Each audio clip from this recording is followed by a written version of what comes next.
I can never be intimidated in my political life. I can never be intimidated. Because I've seen many people come and go. I've seen many powerful people come and go. I've seen presidents come here and go. I have seen people who, on their word, you would leave this house and you'll be locked in the same day. They have come and gone. I urge you that this bill is only for rejection.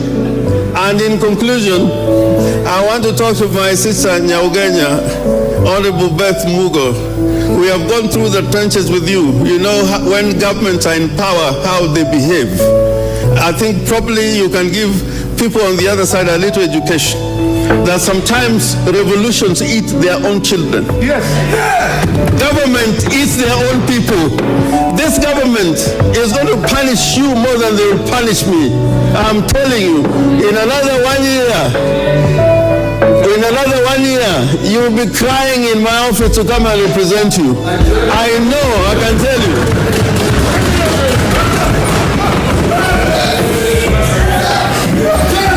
I've appeared for President Kibaki when he was in the opposition about laws which were made here. I've appeared for President Uhuru and Vice President Ruto when Kanu was going away.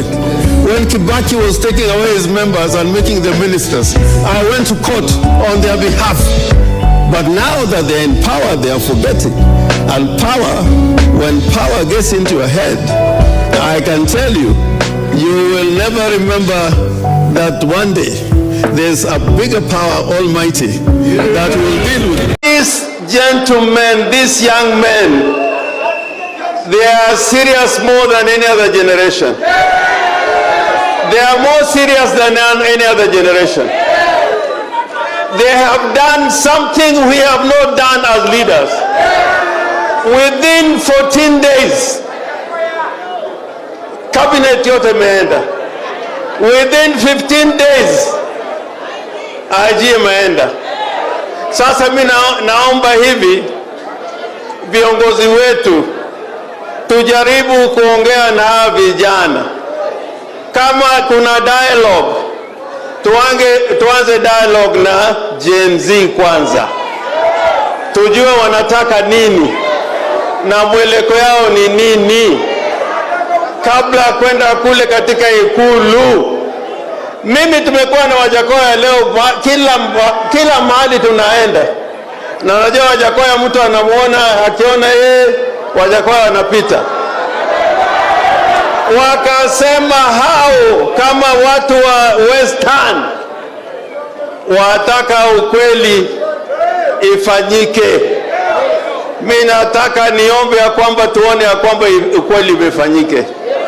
I am begging us to dialogue with the thief.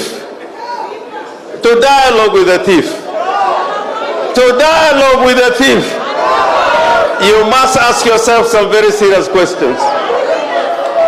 To dialogue with somebody who is killing our people. Unajua leo karibu watu 11 wamepatikana kule Embakasi. Na kuna wengine bado wako pale, bado wanatolewa. Kule Makueni pia kuna watu wamepatikana katika kori. Walikuwa nasema hapo mbeleni watu walikuwa nawekwa kwa Rivayala. Kumbe sasa ni kori ndio wanapeleka watu. Huko Siaya nina watu bado wako kwa mochari ambao walipigwa marisasi. Na Kalonzo Musyoka ulikwenda pale mochari ya Nairobi. Kulikuwa kijana mmoja amepigwa risasi. Hii kichwa yote, ubongo yote imetolewa kabisa, hakuna. Hata pua huwezi kuona. So let us think about our people first. Let us think about these boys first. Think about Gen Z first.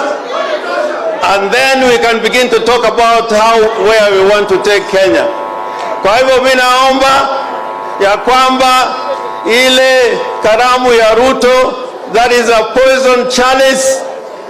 Ruto knows where the people of Kenya want him to go. They know where they want Ruto to go. We talking to Ruto, this is the last word I want to say. Talking to Ruto is to assure his survival. Ruto is the one who is going to gain because he'll be in power until 2027. Lakini Gen Z wametuonyesha kwamba with Gen Z we don't have to wait until 2027.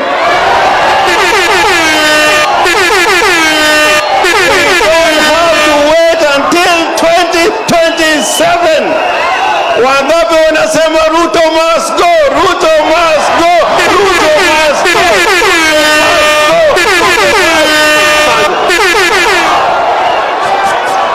James Orengo argues that joining President Ruto will be suicidal.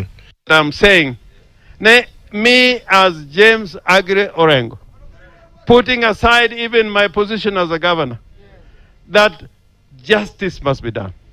We cannot kill our people. And the time when we are mourning them, we are looking for officers. That cannot happen.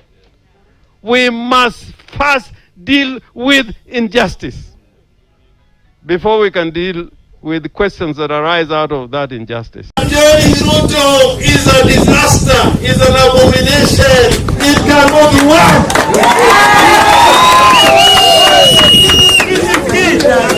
When we say Ruto must go with all his people. And the entire government must go. Nobody is going to remain there. And I want to say those who are in a rush to join Ruto, that Ruto is a passing cloud. I am saying that without a fear of contradiction. Because Ruto now has no money. Because he's been borrowing. And the Kenyans are told him you cannot borrow.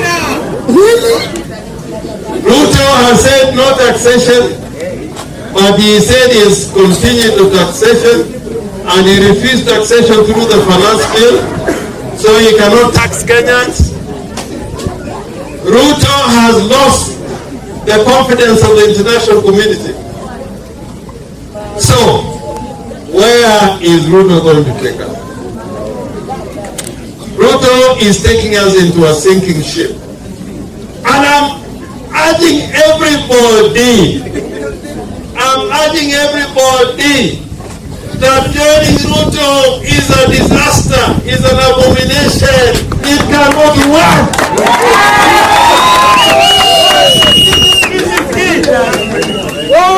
And nobody is going to tell us. Then when you are saying Ruto must go, when we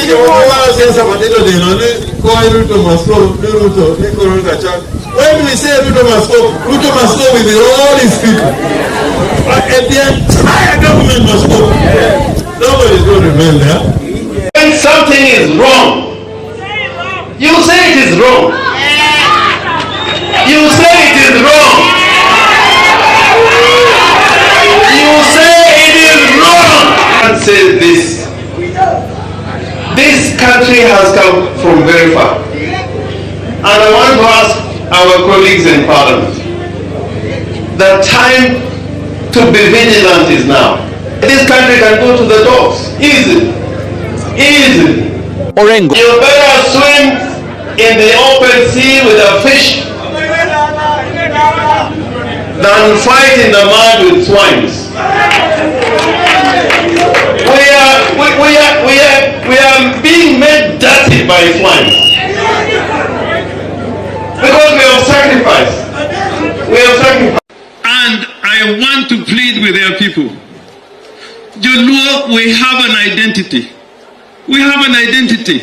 If you lose that identity for any easy victories, we are going to pay for it in future. Our loss of identity should never arise, and if we make compromises, there must be compromises that are justifiable before God and before justice, considerations of justice. Constitutions are never suspended. The law can never be suspended. You must always live by the dictates of the Constitution. If you suspend them, you may be happy now, but in the future, you regret. When Hitler formed his first government, it was a coalition. And that coalition died. Those parties completely died. So what I pray for is that the party called ODM, you can stand any storm. And even if you make compromises, you must make compromises on matters of principle. Not be part of praise and worship. We must stand firm. We must stand firm. We must stand firm. Even now in my chambers, I don't go to courts anymore. If I can tell you how many people come and say, can you go to court again? My little son, my little daughter was abducted. Kenya is crying. Kenya is crying that we must stop abductions. We must stop extrajudicial killing so that we can build a truly democratic republic. The word republic has a meaning which we can talk about another day. So on my part, I want my conscience to be clear. I want my conscience to be clear that when there were abductions, at least in a public place, I said no to abductions. And I'm saying this because Rosalind, this December, not 3 years ago, not 4 years ago, this December, she was telling the Republic of Kenya, the government Republic of Kenya, stop abductions, stop extrajudicial killing. And when she did that, they took away the money for the commission. Workers could not be paid, they could not carry out their work, and that is very normal in government. When there's too much sycophancy, people lose sight of the fundamentals. The tragedy of corruption is always this. When both sides are satisfied, nobody complains because everybody is in perfect unison. But the tragedy is that some child is dying somewhere in Kenya, some woman is dying and something is suffering, and this country is punching below her economic weight because individuals have enriched themselves, and those individuals, as day follows night, are going to contest the next election with the right color, and they are going to be elected as governors and senators, and they are going to be the ones who control this country. Woe betide. World Bank ndio ilikuja ikatuwekea maji na ikatuwekea choo. Na hiyo choo yenyewe imeshakuwa ni shida. Na maji ni shida.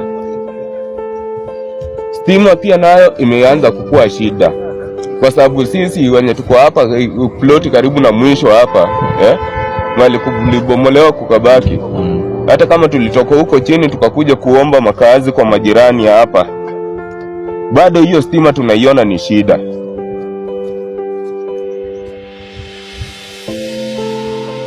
Niliama kwangu nikakuja hapa na token zenye nilikuwa nazo, token zangu zote za ploti. Niliambiwa ati sijui ni update, sijui nifanye nini. Hii serikali nayo tumechoka. Hata nasahau tarehe ni gani. Mimi siko na hii tarehe kwa kalenda. Na mimi hata sina haja nayo. Mimi chenye niko najo nayo ni serikali ya 2027.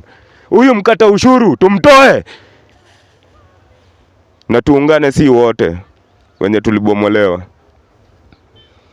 Kwa hiyo miaka yote kutoka nyuma, yeye ndiye ameona displace watu kutoka kwa mto. Yes, that is it. When the time comes and we'll separate the wheat from the chaff, for Honorable Kagiri, she has been served a notice by the people of Laikipia. In fact, there's a time during the finance bill that her office was raided by her own constituents. Because What are you in this the country? Problem, Please correct that. What the office was it's never here raided. on social media. It was never raided. The office in They the reached to the gate and walked but that's your office. Yeah. That was your Yeah. office. And you have a right. It's a but the public point office, is my this. dear. The point I'm making is this. And at that time, the same Mheshimiwa was telling us that give the administration time. I mean, this time that they've been telling us to give them, it was 90 days, give us 6 months, give us 1 year. We are now in the middle of the term, give us another. They'll never do anything.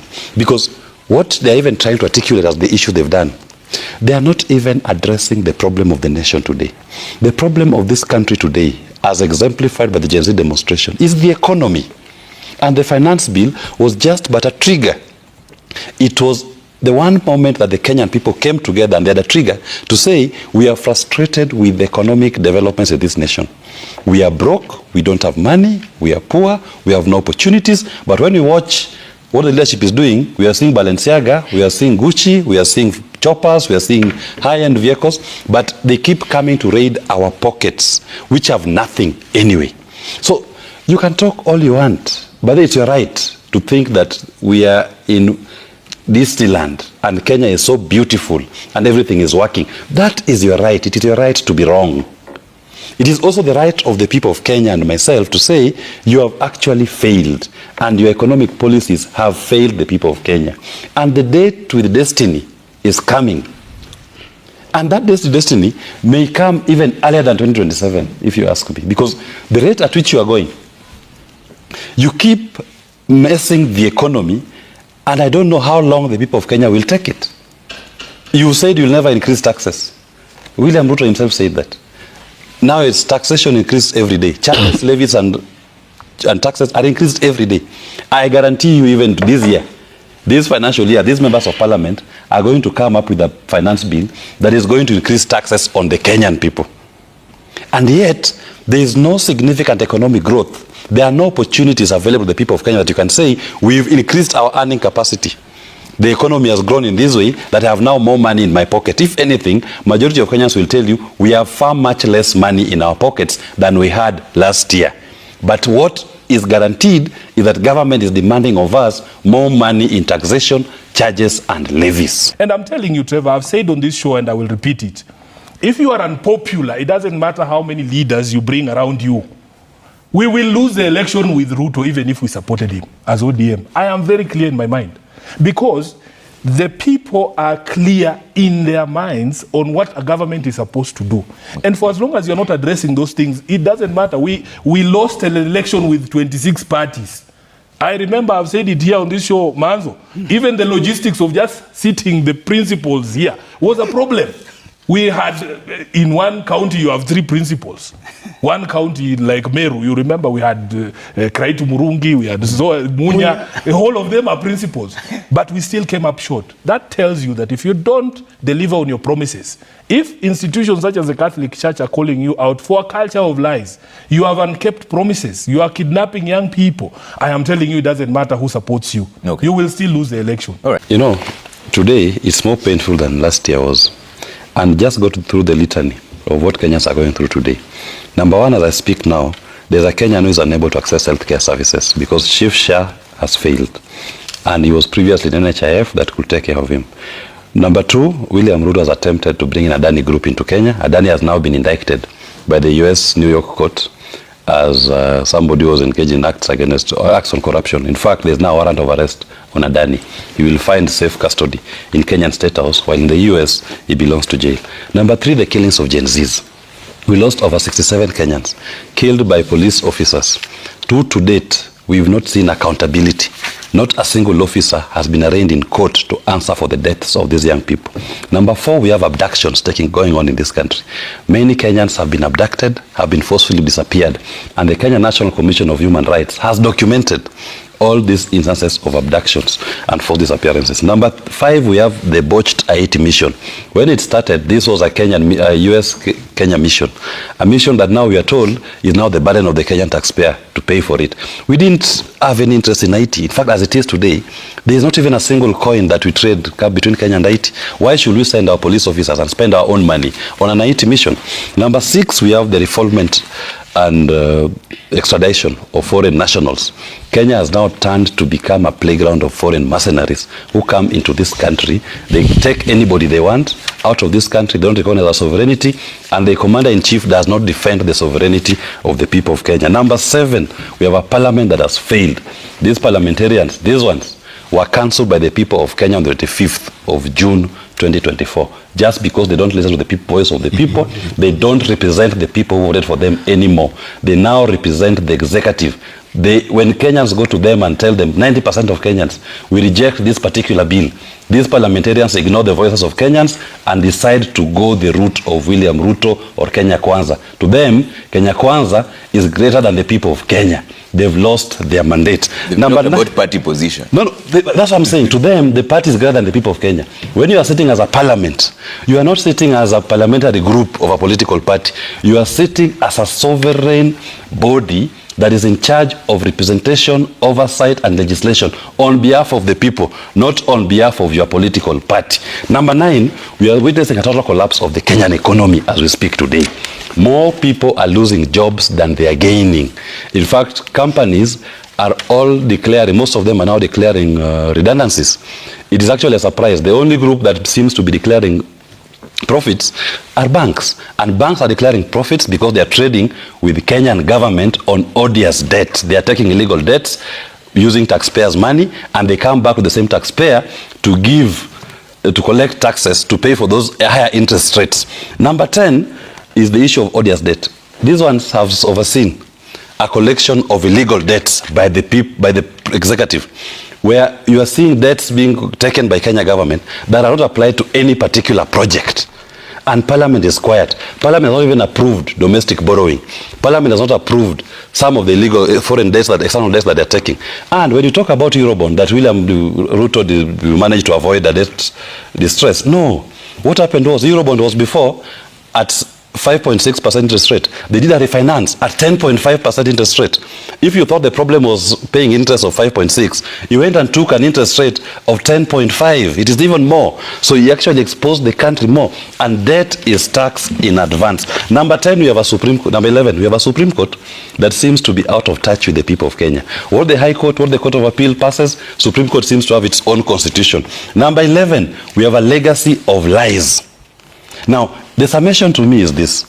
William Ruto needs to do the Kenyan people the honors. Today, at his State of the Nation address, he should say, I'm sorry, I have failed you, I have not lived true to your constitution, and the most I can do as a law-abiding citizen who respects this nation and the people of Kenya, I tender my resignation as your president. Can you choose somebody else who can live by your constitution? It is not me. Okay, Joe. 11 strong points. Kwanza ikifika 2027 naiba mpaka kura ya madhangu na budangu. Sitaki warudi tu huko tena. Sima youth church anuka. Madha zetu bado Ruto unaenda home na 13 parliament tunaivunja. Wende home wote tuanze fresh.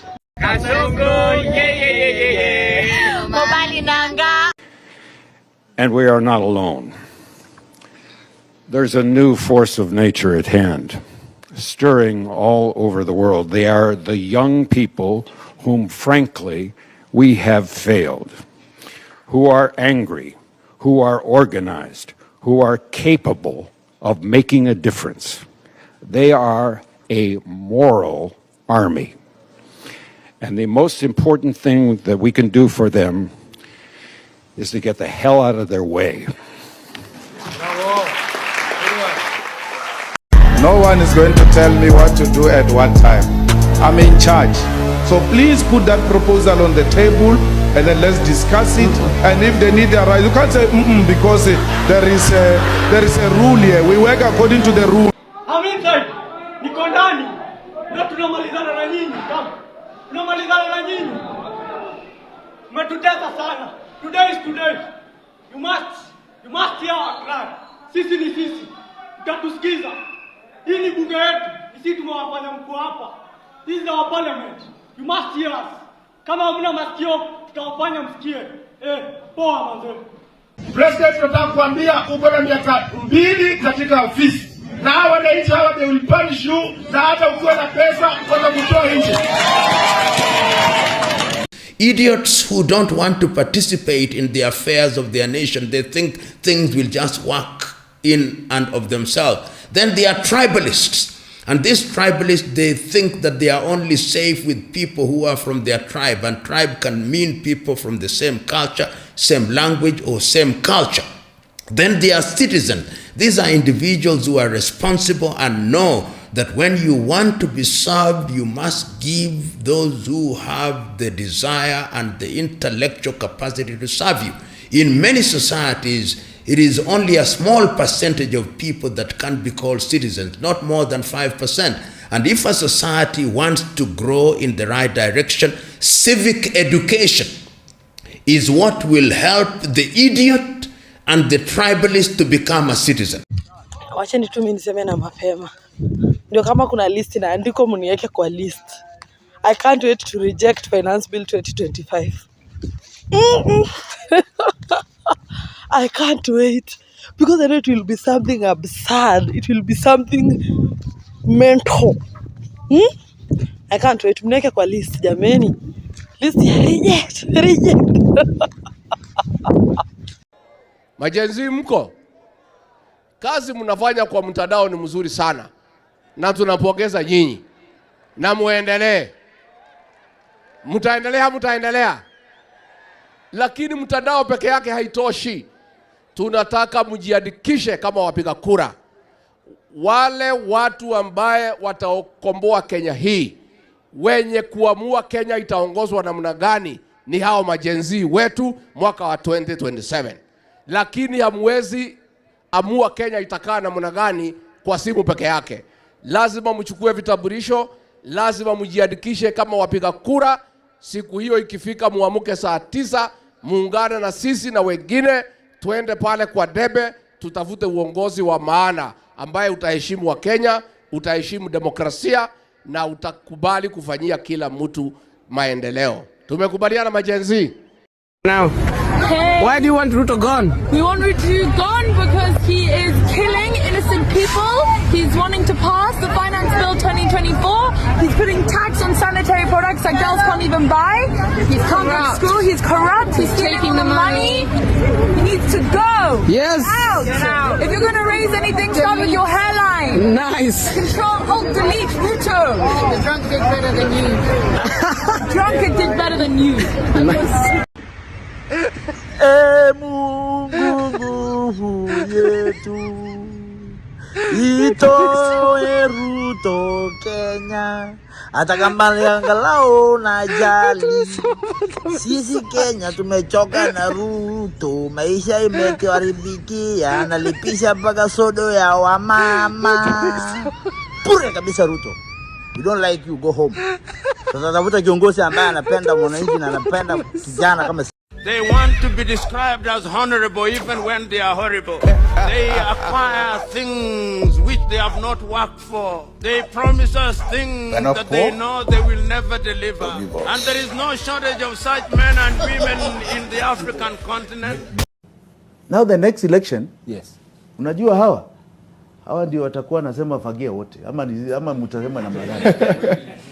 This generation, yes, they use their might because they didn't vote. The largest vote in the last election.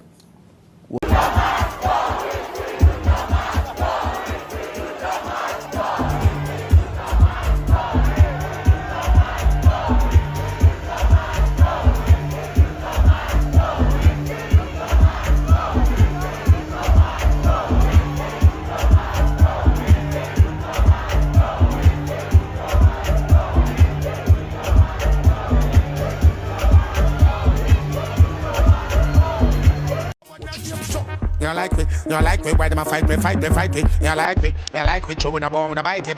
You like me, chewing a bite it. Don't like power and you. When I trust them, even if we put them. When I touch them, stay fine, not touch them. When I trust them, won't down, I not shoot them. In farm, I'm missing ya.